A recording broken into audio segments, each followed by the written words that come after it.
जम्मू के साथ तो अटूट रिश्ता और भारतीय जनसंघ का और भारतीय जनता पार्टी का अटूट रिश्ता, वो हम कभी भुलाए नहीं भूल सकते। जो व्यक्ति हमारे प्रथम जनसंघ के अध्यक्ष बने, जिन्होंने नेहरू की कैबिनेट से त्याग पत्र देकर एक देश में एक निशान, एक विधान, एक प्रधान की बात लेकर के चल पड़े, और जो पश्चिम बंगाल के रहने वाले वो यहां आकर के लखनपुर में गिरफ्तारी देते हैं और श्रीनगर, जम्मू कश्मीर ये भारत का अभिन्न अंग है, रहेगा और हमेशा रहेगा, इस बात के लिए बलिदान देने वाले श्यामा प्रसाद मुखर्जी ने अपना बलिदान श्रीनगर की जेल में दिया। और मुझे आज ये यहां आता हूं तो मुझे ये एहसास होता है कि आप लोगों की ताकत से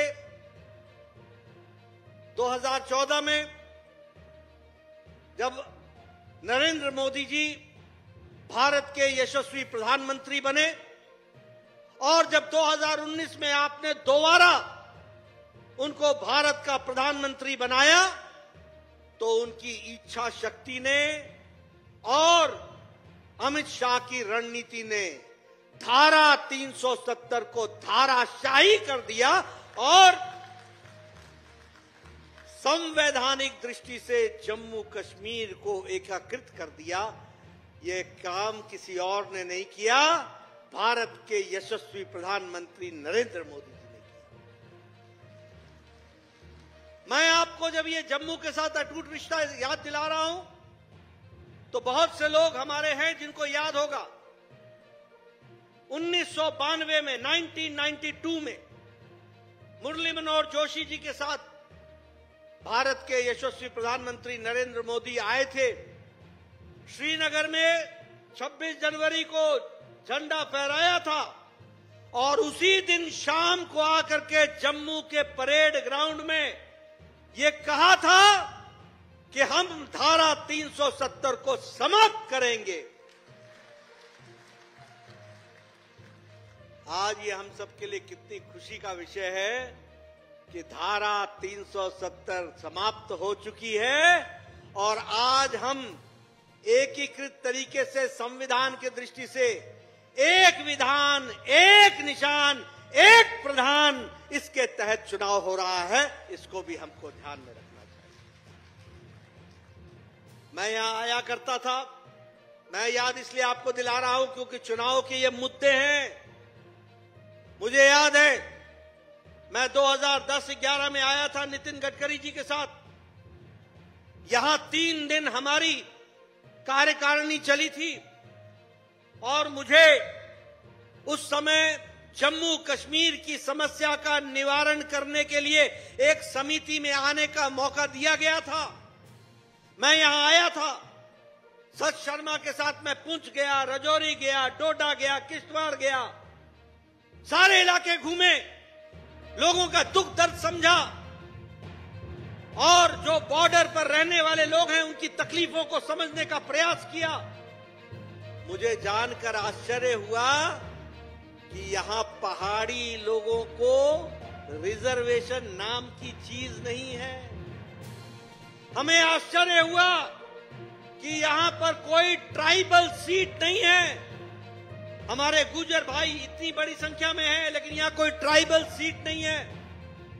मुझे आश्चर्य हुआ ये जानकर कि जम्मू कश्मीर में हमारा वाल्मीकि भाई वो सिर्फ सफाई कर्मचारी के रूप में काम कर सकता है, उससे आगे उसकी पढ़ाई नहीं हो सकती, उसको सरकारी नौकरी नहीं मिल सकती, वो स्टेट सब्जेक्ट नहीं हो सकता, वह सिर्फ यहां पर सफाई कर्मचारी के रूप में काम कर सकता है। मुझे आश्चर्य हुआ कि जो सन 47, सन 50 में जो लोग वेस्ट पाकिस्तान से आए थे उनको यहां पर वोट देने का अधिकार नहीं था। मनमोहन सिंह पाकिस्तान से आकर के प्रधानमंत्री बन गए, आडवाणी जी हमारे उप प्रधानमंत्री बन गए, लेकिन जम्मू कश्मीर में आया हुआ व्यक्ति वह विधानसभा में वोट भी नहीं डाल सकता था। लेकिन ये भारतीय जनता पार्टी थी, ये भारतीय जनसंघ था, जिसने कहा था एक देश में दो निशान, दो विधान, दो प्रधान नहीं चलेंगे। और उस संकल्प को पूरा करने का काम मोदी जी ने किया। आज जब चुनाव हो रहा है तो हमारा गुजर भाई ट्राइबल सीट से लड़ रहा है, हमारा पहाड़ी भाई उसको आरक्षण मिल गया है। आज हमारा वाल्मीकि भाई, उसका बच्चा मेडिकल कॉलेज में पढ़ सकता है, उसका बच्चा इंजीनियरिंग कॉलेज में पढ़ सकता है और वह जम्मू कश्मीर में सरकारी नौकरी कर सकता है। इस बात का प्रमाण किया गया। इसीलिए मित्रों, मैं ये आपके सामने बताना चाहता हूं कि किस तरीके से परिवर्तन आया है और भारतीय जनता पार्टी का जम्मू कश्मीर के साथ अटूट रिश्ता है और जम्मू कश्मीर को एकीकृत संवैधानिक दृष्टि से करने का काम किसी और ने नहीं किया। वो किया तो हमारे प्रधानमंत्री मोदी जी ने किया और अमित शाह की रणनीति ने किया। यह आज आप बताइए, ये 3 शाही परिवारों ने कश्मीर का नुकसान किया कि नहीं किया? जरा जोर से बोलो, मैं ऊंचा सुनता हूं। किया कि नहीं किया? आप बताइए, इन परिवारों ने भ्रष्टाचार की होड़ मचाई कि नहीं मचाई? हर तरीके से भ्रष्टाचार किया कि नहीं किया? बैंक घोटाले हुए कि नहीं हुए? आप बताइए, क्रिकेट एसोसिएशन में घोटाला हुआ कि नहीं हुआ? आप बताइए, बिजली में, सड़क में, सारे कामों में घोटाला हुआ कि नहीं हुआ? ये कांग्रेस की देन, ये शाही परिवारों की देन। और यही काम ये करते करते अभी भी बाज नहीं आ रहे हैं, अभी भी बाज नहीं आ रहे हैं। ये चाहते हैं कि 1990 की तरह के दिन फिर से आ जाएं। क्या कहते हैं? एलओसी पर हम फिर से व्यापार शुरू करेंगे। आपको मालूम है ना एलओसी में कैसा व्यापार हो रहा था? आपको मालूम है ना कि कैसे बारूद आ रहे थे, कैसे असला आ रहा था? व्यापार के नाम पर आतंकवाद आ रहा था कि नहीं आ रहा था? बोलो, एलओसी पर व्यापार शुरू होना है क्या? होना है क्या? आप मोदी जी के नेतृत्व में आज जब आतंकवाद पर काबू पाया गया, जब आतंकवाद की घटनाएं घटी हैं, किसी भी आतंकवादी की जिंदगी एक हफ्ता से ज्यादा नहीं है। जैसे वो आतंकवादी घोषित होता है, एक हफ्ते के अंदर वो आतंकवादी इस धरती को छोड़ करके चला जाता है। यह परिस्थिति आकर के, और ये लोग उनके साथ गलबाइयां करने की कोशिश कर रहे हैं। व्यापार फिर से शुरू करेंगे।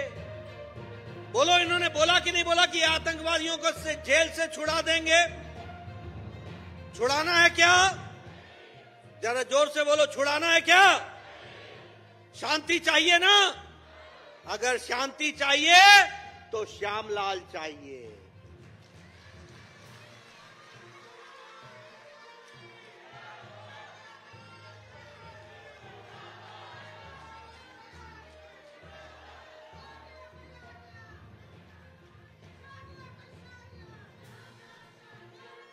मित्रों, मैं यहां आपको यह बताना चाहता हूं कि ये लोग किस तरीके से लोगों को शब्द जाल में फैलाकर और जिसे हम कहते हैं कि मोहब्बत की दुकान के नाम पर नफरत का सामान बेचने का काम करते हैं।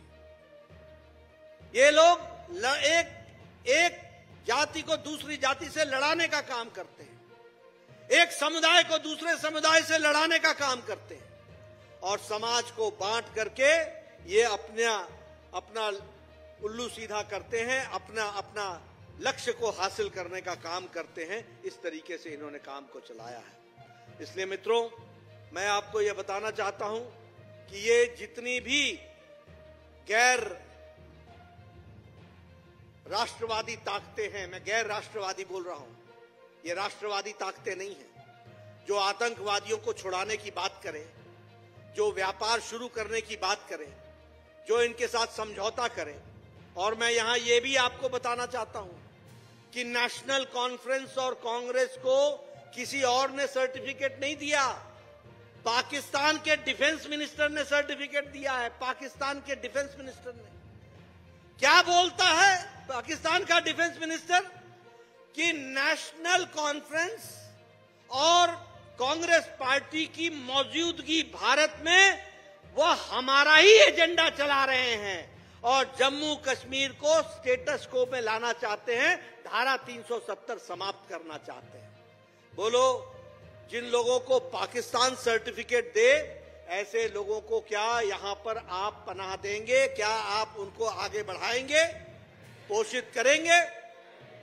मित्रों, मैं आपको यहां यह भी याद दिलाना चाहता हूं, 2014 के पहले की बात याद करो। मुझे याद है जब परेड ग्राउंड में, नहीं, वो परेड ग्राउंड के बगल में जो स्टेडियम है, वहां पर जब मोदी जी आए थे, उस स्टेडियम में जब सारा स्टेडियम भरा हुआ था, उस समय आप सब लोगों ने प्रधानमंत्री बनाने का संकल्प मोदी जी को लिया था। और उसी समय का वातावरण आप याद करो, उस समय का वातावरण था, सारे देश में भ्रष्टाचार व्याप्त था, भाई भतीजावाद था, तुष्टीकरण की राजनीति थी, गवर्नमेंट नाम की कोई चीज नहीं थी, अर्थव्यवस्था लड़खड़ा गई थी और प्रधानमंत्री की कोई अथॉरिटी नहीं थी, कोई अथॉरिटी नहीं थी। जब आपने उस यूपीए की सरकार को धक्का मार करके प्रधानमंत्री मोदी जी को आपने सरकार में बैठाया था। आज हम गौरव के साथ कह सकते हैं, बताइए, मोदी जी के नेतृत्व में देश आगे बढ़ा कि नहीं बढ़ा? भ्रष्टाचार समाप्त हुआ कि नहीं हुआ? भ्रष्टाचारियों पर लगाम लगा कि नहीं लगा? भ्रष्टाचारियों को जेल में डाला कि नहीं डाला? तुष्टीकरण की राजनीति समाप्त की कि नहीं की? और प्रो पीपल सरकार बनाई कि नहीं बनाई? पूरी कोशिश हुई है कि देश को परिवर्तित किया जाए, देश को आगे बढ़ाया जाए, देश के लोगों की चिंता की जाए। और इसी के साथ साथ मैं यहां आपको बताने आया हूं, आपको जानकर खुशी होगी। देखो, अब मैं आपसे पूछता हूं, ये चुनाव का माहौल है, आपने चुनाव में श्यामलाल जी को वोट देना है, लेकिन सिर्फ श्यामलाल जी को वोट इसलिए नहीं देना है कि वो हमारे नजदीकी हैं, इसलिए नहीं देना है कि वो कमल के निशान पर हैं, इसलिए नहीं देना है कि वो भारतीय जनता पार्टी के हैं। आपने श्यामलाल शर्मा जी को वोट इसलिए देना कि जम्मू का हित श्यामलाल शर्मा जी के साथ जुड़ा हुआ है। इस बात को हमको समझना है। आज मैं आया, यहां आ रहा था, मैं पहले भी आया था और आता रहता था। सत शर्मा जानते हैं कि एयरपोर्ट से या रेलवे स्टेशन से यहां आने में मुझे 1.25 घंटा लगता था, 1.25 घंटा। कभी सड़कें, कभी जाम। आज इन्होंने मेरे को लाए हैं, मेरे को पता ही नहीं चला कि तवी कब, नदी कब क्रॉस हो गई, कौन से फ्लाईओवर पर चढ़ा, कौन से फ्लाईओवर से उतरा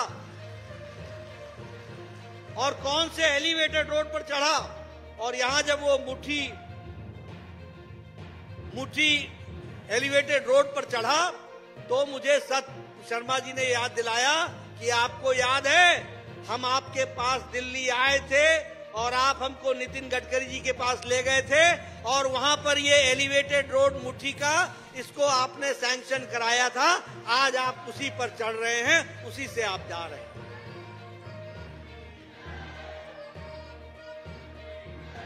इसलिए सड़कों का जाल बिछ गया। आपको सिर्फ बताना चाहता हूं, 1800 किलोमीटर जम्मू कश्मीर में नेशनल हाईवे बना है, 1800 किलोमीटर। और सारे देश में 1,50,000 किलोमीटर की सड़क बनी है। आपका दिल्ली कटरा एक्सप्रेसवे, आपका जम्मू पुंछ हाईवे, आपका चिनानी नशारी टनल, आपका बनिहाल क्वाजीगंज टनल, आपका जोजिला टनल, ये सारे टनल बन करके तैयार हो रहे हैं और इसके लिए काम चला हुआ है। आपको जानकर के खुशी होगी कि ग्रामीण सड़कें, गांव-गांव में सड़क पहुंचाई गई है। गांव-गांव में ग्रामीण सड़कों की अगर मैं बात करूं तो सारे जम्मू में 19,000 किलोमीटर की सड़क बनी है और 2,300 गांव को सड़क से, पक्की सड़क से जोड़ दिया गया है, ऑल वेदर रोड बना दिया गया है। और आपको जानकर के खुशी होगी और आश्चर्य भी होगा, एक समय में भारत का डिफेंस मिनिस्टर यूपीए का ए.के. एंटनी कहता था कि मैं बॉर्डर में सड़क इसलिए नहीं बना रहा हूं क्योंकि दुश्मनों को आने का रास्ता का सहूलियत हो जाएगी। देखो सोच क्या थी। और आज आपको जानकर खुशी होगी कि 6,800 बॉर्डर रोड बने, किलोमीटर की बॉर्डर रोड बनी है और 443 किलोमीटर का बॉर्डर रोड 2023 में बीआरओ ने बना करके दिया है। ये बदलता हुआ आज हमको जम्मू कश्मीर दिख रहा है। आप बताइए, ये जम्मू कश्मीर, उधमपुर, बारामुल्ला और ये हमारा रेल लिंक बना कि नहीं बना? बन रहा है कि नहीं बन रहा है? श्रीनगर तक लिंक हो रहा है कि नहीं हो रहा है? आप बताइए, उसी तरीके से कटरा के लिए वंदे भारत ट्रेन चल पड़ी कि नहीं चल पड़ी? कभी सोचा था? आज कश्मीर से कन्याकुमारी, इसको सही अर्थ में किसी ने पूरा किया है तो प्रधानमंत्री नरेंद्र मोदी जी ने किया है। और बहुत जल्द कश्मीर से कन्याकुमारी को भी ट्रेन चलेगी, उसके लिए भी व्यवस्था की जाएगी, उसको आगे बढ़ाया जाएगा। आप बताइए, चेनाब पर सबसे ऊंचा ब्रिज बना कि नहीं बना? सबसे ऊंचा ब्रिज बना कि नहीं बना? उसका टेस्ट ट्रायल हो गया कि नहीं हो गया? कोई नेशनल कॉन्फ्रेंस और कांग्रेस पार्टी के लोग बता सकते हैं कि एक ईंट भी लगाई हो उन्होंने? एक ईंट भी लगाई हो? ये चेनाब का ब्रिज अटल जी ने मंजूर किया था और ये कांग्रेस के लोगों ने और ये नेशनल कॉन्फ्रेंस के लोगों ने इस फाइल को दबा दिया था। ये मोदी जी फिर से आए और फिर से उस पर काम शुरू हुआ, उस फाइल को निकालकर स्वीकृति दी गई। आज एशिया का सबसे ऊंचा ब्रिज बन करके ताज की तरीके से खड़ा है, तो वो चेनाब पर ब्रिज खड़ा है, उसको भी हमको समझना चाहिए। आप बताइए, Indian institute of management Jammu में आया कि नहीं आया? आप बताइए, all India institute of medical sciences Jammu में आया कि नहीं आया? आप बताइए, all India institute of medical sciences Srinagar में आया कि नहीं आया? ये अकेला प्रदेश है जहां दो all India institute of medical sciences है। आप बताइए, IIT Indian institute of technology Jammu में आया कि नहीं आया? आप बताइए, मेडिकल कॉलेज, 12 मेडिकल कॉलेज बने कि नहीं बने? आपको जानकर खुशी होगी कि यहां मेडिकल की सीट्स 500 हुआ करती थी, आज 2000 मेडिकल सीट्स हैं और आने वाले समय में यह 2500 तक पहुंचेगी। इसको भी आपको ध्यान में रखना पड़ेगा। इस तरीके से विकास के काम को, जब मैं जम्मू में आया हूं तो मैं बताना चाहूंगा मित्रों, ये यूपीए की सरकार पाकिस्तान से डरकर शाहपुर कंडी के प्रोजेक्ट पर हाथ नहीं डालती थी। पाकिस्तान नाराज हो जाएगा, पानी हमारा, इलाका हमारा, डैम हमारा, और पाकिस्तान से नाराजगी की चिंता। आज शाहपुर कंडी का प्रोजेक्ट, उस पर काम चल रहा है और जम्मू के कोने कोने तक पानी पहुंचाने का काम पूरा होगा, उसको भी हमको ध्यान में रखना चाहिए। हजारों हेक्टेयर की जमीन को हम सींचेंगे। इसके साथ साथ ये Pakaldul hydro project, Kiru hydro project, Ratle hydro project, Kwar hydro project, इन सब पर काम चल रहा है और यहां पर बिजली भी मिलेगी और रोजगार के लिए नौजवानों को रोजगार भी मिलेगा। इस तरीके से व्यवस्था की जा रही है। इसलिए आप वोट कमल के निशान को सिर्फ कमल के निशान के कारण नहीं दे रहे हैं, आप वोट श्यामलाल शर्मा जी को इसलिए दे रहे हैं क्योंकि आपका हित, जम्मू का हित उससे जुड़ा हुआ है और उसको हमको ध्यान में रखना पड़ेगा। मित्रों, आपको जानकर इस बात की भी खुशी होगी कि आज भारत जो 11वें नंबर की अर्थव्यवस्था थी, 11वें नंबर पर मोदी जी के नेतृत्व में। देखिए, कोरोना के बाद अमेरिका की अर्थव्यवस्था लड़खड़ा गई, यूरोप की अर्थव्यवस्था लड़खड़ा गई, जापान की अर्थव्यवस्था लड़खड़ा गई, चीन की अर्थव्यवस्था लड़खड़ा गई, जर्मनी की अर्थव्यवस्था लड़खड़ा गई, लेकिन भारत की अर्थव्यवस्था ब्राइट स्पॉट की तरीके से चमकता हुआ मोदी जी के नेतृत्व में आगे बढ़ा। और भारत जो 11वें नंबर पर खड़ा था, उसने लंबी छलांग लगाकर आज भारत 5वें नंबर की अर्थव्यवस्था बन गई। 3.7 से ज्यादा ट्रिलियन डॉलर का हमारी इकोनॉमी बन गई। और आपने मोदी जी को तीसरी बार चुनाव जिताया है, आपने तीसरी बार मोदी जी को चुनाव जिताया है। तीसरी बार में भारत बहुत जल्द मोदी जी के नेतृत्व में तीसरी अर्थव्यवस्था बन जाएगी, दुनिया की तीसरी अर्थव्यवस्था। बोलो, बनाना है कि नहीं बनाना है? जम्मू कश्मीर को आगे लाना है कि नहीं लाना है? लाना है तो श्यामलाल शर्मा को लाना है, इसकी आपको चिंता करनी है। आज हम स्टील में चौथे नंबर से दूसरे नंबर पर आ गए। ये जो अनपढ़ कांग्रेसी हैं, इनको कोई पता नहीं, कोई जानकारी नहीं। महंगाई है, महंगाई है, महंगाई है, बेरोजगारी है। आपको मालूम है, भारत दुनिया में ऑटोमोबाइल के मार्केट में, ऑटोमोबाइल इंडस्ट्री की मार्केट में तीसरे नंबर पर पहुंच गया, जापान को पछाड़ करके। लोगों ने गाड़ियां, अब लोगों के जेब में पैसा नहीं होगा तो गाड़ी कहां से खरीदेंगे? लोगों के जेब में पैसा नहीं होगा तो मोटरसाइकिल कहां से खरीदेंगे? ये इकोनॉमी का डेवलपमेंट तब होता है जब लोगों के पॉकेट में पैसा होता है। आज हम तीसरे नंबर के ऑटोमोबाइल मार्केट बन गए। आप लोगों के हाथ में मोबाइल है। आप बताइए, 10 साल पहले आपके मोबाइल पे लिखा होता था मेड इन चाइना, आपके मोबाइल पे लिखा होता था मेड इन ताइवान, आपके मोबाइल पर लिखा होता था मेड इन जापान, आपके मोबाइल पर लिखा होता था मेड इन इंडोनेशिया। आज आपके मोबाइल निकाल करके देखो, एप्पल पर भी लिखा है मेड इन इंडिया।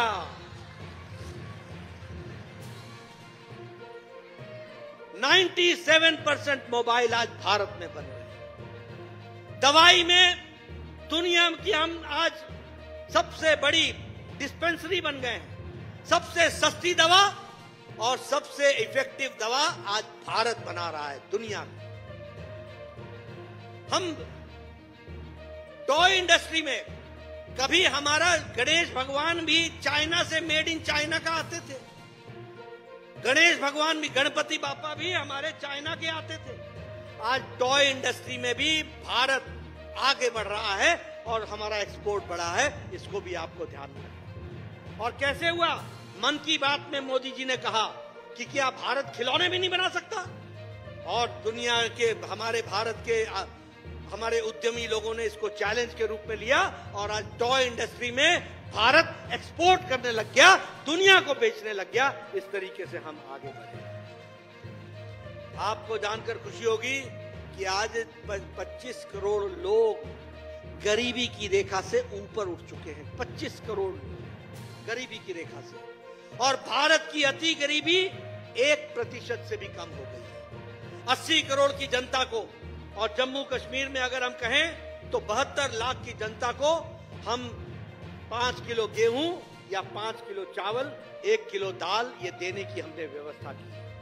उसी तरीके से प्रधानमंत्री किसान सम्मान निधि में 11 करोड़ किसानों को, और आपके यहां 8,53,000 किसानों को हर साल उनको 6,000 रुपए दिया जाता है, उसकी व्यवस्था की गई है।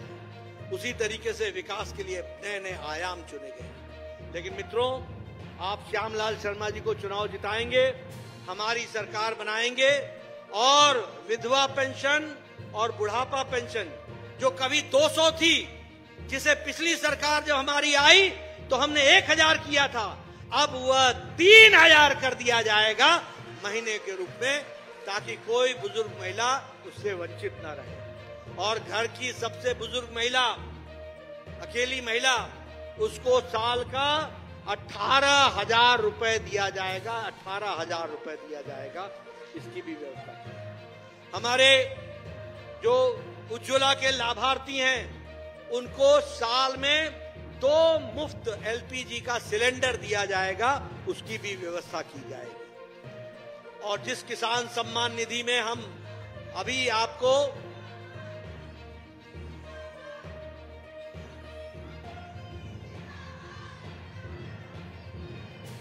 और जो हमने आपको किसान सम्मान निधि में 6,000 रुपए देने का वायदा किया है, दे रहे हैं, अब उसको 10,000 रुपए कर दिया जाएगा और उसको बढ़ा दिया जाएगा। उसी तरीके से कृषि के उपकरणों के लिए, खाद के लिए 50% की राहत उसमें भी दी जाएगी, उसकी भी व्यवस्था की जाएगी। पंडित प्रेमनाथ डोगरा रोजगार योजना के तहत 5 लाख लोगों को रोजगार के अवसर पैदा करके देंगे, उसको भी हम बढ़ाएंगे। बच्चों को पढ़ने के लिए स्कूल में उनको आईपैड, टैबलेट, उसकी भी व्यवस्था की जाएगी और उसको दिया जाएगा। जो भूमिहीन हैं, उनको अटल आवास योजना के तहत उनको 5 मरले की जमीन मुफ्त दी जाएगी, उसकी भी व्यवस्था की जाएगी ताकि उनको दिया जाए। हमारे मंदिरों को पुनर्निर्माण के लिए और पुनरुद्धार के लिए, उसके लिए भी आर्थिक सहायता देकर के उनका पुनर्निर्माण किया जाएगा और उनका पुनरुद्धार किया जाएगा, उसको बढ़ाया जाएगा। जिस नीलम के खदानों पर रोक लगी थी, उसको फिर से शुरू किया जाएगा, जिससे व्यापार भी बढ़ेगा और जम्मू का आमदनी भी बढ़ेगी कश्मीर की, और इसके साथ साथ रोजगार भी मिलेगा, इसकी व्यवस्था की जाएगी इस तरीके। और आज आपने एलिवेटेड रोड देखा है, आज आपने हाईवेज देखे हैं, आज आपने फ्लाईओवर देखे हैं। अगली बार जब हम चुनाव में आएंगे, आप हमारी सरकार बनाएंगे, श्यामलाल जी को जिताएंगे। आप जब मैं अगली बार चुनाव में आऊंगा तो आप तवी पर रिवर फ्रंट देखेंगे और तवी को रिवर फ्रंट के साथ जुड़ता हुआ आप देखेंगे।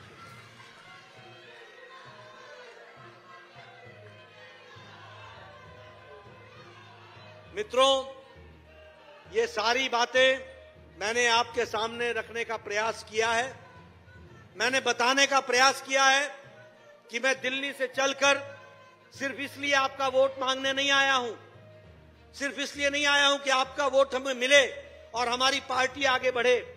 मैं वोट इसलिए मांगने आया हूं कि भारतीय जनता पार्टी को जिताना ये जम्मू कश्मीर के हित की बात है और जम्मू कश्मीर का हित इससे जुड़ा हुआ है। और इसीलिए मैं आपसे ये निवेदन करना चाहता हूं, आपको ये बताना चाहता हूं कि आप जो यहां बैठे हैं इतनी बड़ी संख्या में, आप सबका वोट तो कमल के निशान को जाएगा ही जाएगा, लेकिन आप समाज में अपना प्रभाव रखते हैं, आप समाज में अपनी ताकत रखते हैं। आप घर घर जाइए, हर परिवार से मिलिए, हर माता से मिलिए, हर बुजुर्ग से मिलिए, हर नौजवान से मिलिए, हर किसान से मिलिए, हर खेतीहर मजदूर से मिलिए। सबको बताइए कि तुम्हारा हित कमल के निशान के साथ जुड़ा है और तुम्हारा हित श्यामलाल शर्मा के साथ जुड़ा है, इसलिए तुमको वोट देना है। मुझे पूरा विश्वास है और मेरा एक निवेदन है, बोलिए, उसको पूरा करेंगे। आप सब लोग, मेरे निवेदन है कि मोदी जी का प्रणाम आप घर घर जाकर के लोगों को दें कि मोदी जी का प्रणाम है, मोदी जी का नमस्कार। मित्रों, आप जरूर भारतीय जनता पार्टी को आगे बढ़ाएंगे और मुझे पूरा विश्वास है कि एक लंबी यात्रा भारतीय जनता पार्टी ने अंधेरे से उजाले तक की है। जब हमको कोई रास्ता नहीं दिखता था, आपने रास्ता दिखाया और आज आपके रास्ता दिखाने के कारण जम्मू कश्मीर का विकास हुआ। अब फिर से आप रास्ता दिखाएंगे और जम्मू कश्मीर को नई चोटियों पर, नए विकास के मंजिलों पर हम ले जाएंगे। इन्हीं शब्दों के साथ बहुत बहुत धन्यवाद। जय भारत, जय जम्मू।